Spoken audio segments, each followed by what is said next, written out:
Manic, Panic, and Vampire Red has always been my go-to shade, and this is why. I've decided that I am so done with this weird hair thing that I've got going. This was actually a previous quote-unquote galaxy hair. The green part was actually a blue kind of teal shade, and because it was over an untoned blonde and also some parts that are kind of orange, it faded green. And then the rest faded to white. Some of the purple is still purple. Some of the red has faded to a weird brown. So I just decided, you know what, I'm gonna do something red. I have so much red and pink dyes that I didn't know which ones to pick, so I swatched them. So this is Ritual from Arctic Fox. This is Wrath. This is Manic, Panic, and Vampire Red amplified. And then this is a custom, ignore that smudge. This is a custom pink that I've used previously. If you remember, like my mix of old dyes, and this is, I still have like a little bit of it left. And this is a mix of Vampire Red, this pink, and a little bit of Wrath. So it's very similar. It's just this one's much darker. This one is a little more true red. Wrath is a little too light for me. I was surprised that it was that light. I thought it would be like more like a true red, and it's not. This is very purplish, so I might reserve that for a different project. There's so little of this left that I just kind of want to get rid of it.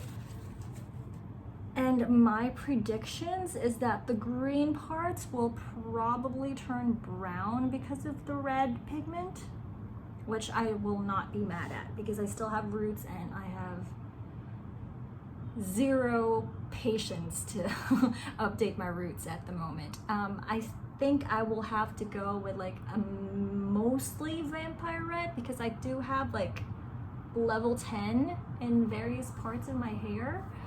So it should be an interesting project. First up is my weird mix of pinks and reds. The fun part about mixing dyes is if you have some left over, you can always just store it again later. So I still keep my empty tubs. Then I'm just gonna pour out all of my Vampire Red because like this is really old dye, and it, like, I'm not gonna lie, this is actually expired, but it hasn't killed me yet, so.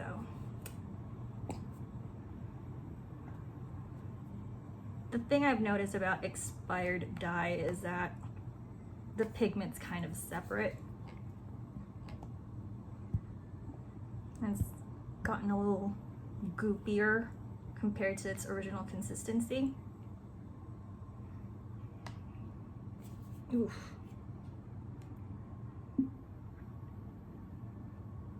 Can't believe this is just 4 ounces. It looks like so much. And I've used like a third of it already.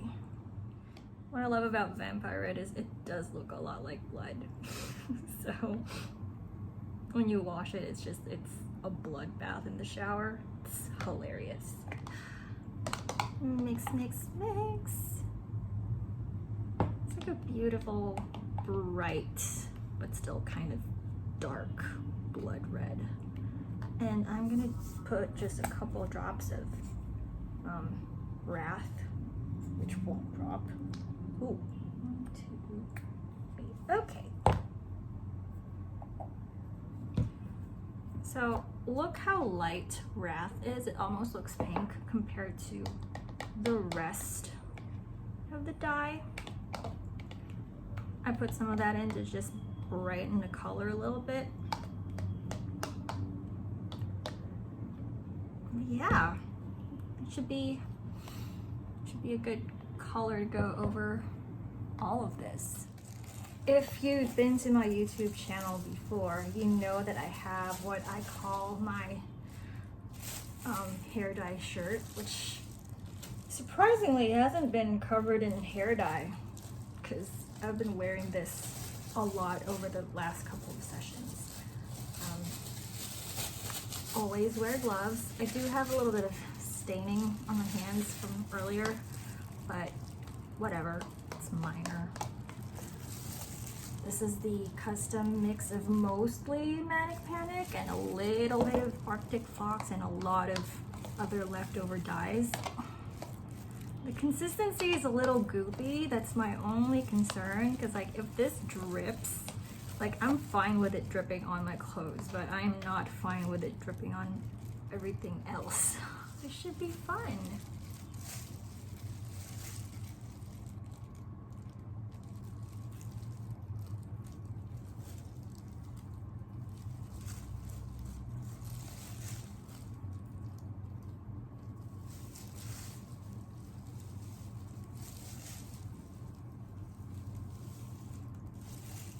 I'm just doing like a strip of hair on camera so we see more or less what the results will be for later.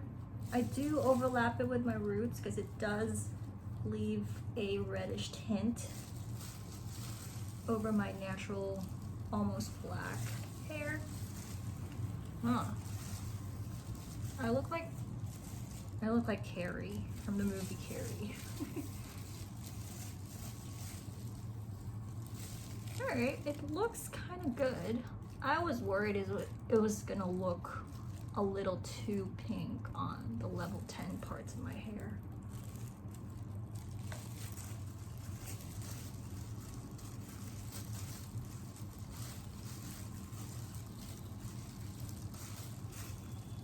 Looks like it's covering the purple pretty well too. So I think we should be good.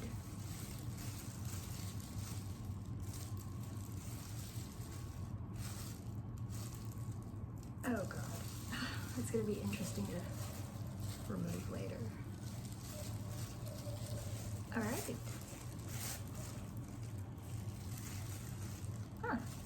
Looks pretty good. On the more purplish parts, let's see how well it covers.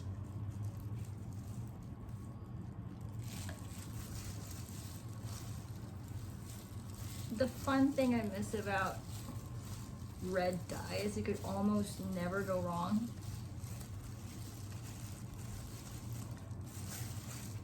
Like this was my color for so many years. It's pretty hilarious. And it looks different a lot of the times because my base differs each time. Like sometimes my base is blonde, sometimes my base is a previous red. But it's looking good so far. All right, I'm just gonna go continue this in the bathroom where I have a bigger mirror. Okay, status report. All the dye is on my hair. I've used it all up. We'll rinse this in 2 hours. So a common issue that I see in my hair groups is that they always get dye on their hands, and it's not uncommon. But the thing that you do is that while it's still wet, you wash your hands. I've never actually put petroleum jelly on my hairline, but alcohol on a cotton pad usually does the trick. And just make sure to moisturize your face because alcohol is super drying. But like, look at that, it just works. But do it as quick as possible, like while the dye is kind of still wet, because like if the dye has dried, you're gonna be walking around with colored skin for a little bit. It is pretty vibrant, and I'm pleasantly surprised that the green parts of my hair weren't just neutralized. It's still red. It's not as brown as I expected it to be, and the purple parts are still red instead of like a wine shade, which I also expected. So let me just turn on my light show you what it looks like. So this part from here to like a little bit over here is where the green used to be, and it's a nice rich red instead of like a neutral brown, and I am just impressed. Manic, Panic, and Vampire Red has always been my go-to shade, and this is why. It has never failed me. No matter how patchy or bad my bleach job is, my hair always ends up looking great. And I forgot if I mentioned this earlier, but the bottle of dye is like way past its expiration date. So that's pretty amusing. I did not get any allergic reactions, but the thing that I noticed about expired dye is that the pigments start to separate and the consistency is a little runny compared to the original not expired dye. But other than that, it's still pretty good. I know I'm not the only one who's done that. I've asked around and some friends have said, oh yeah, I've totally used opened dye before that has gone beyond its expiration date. So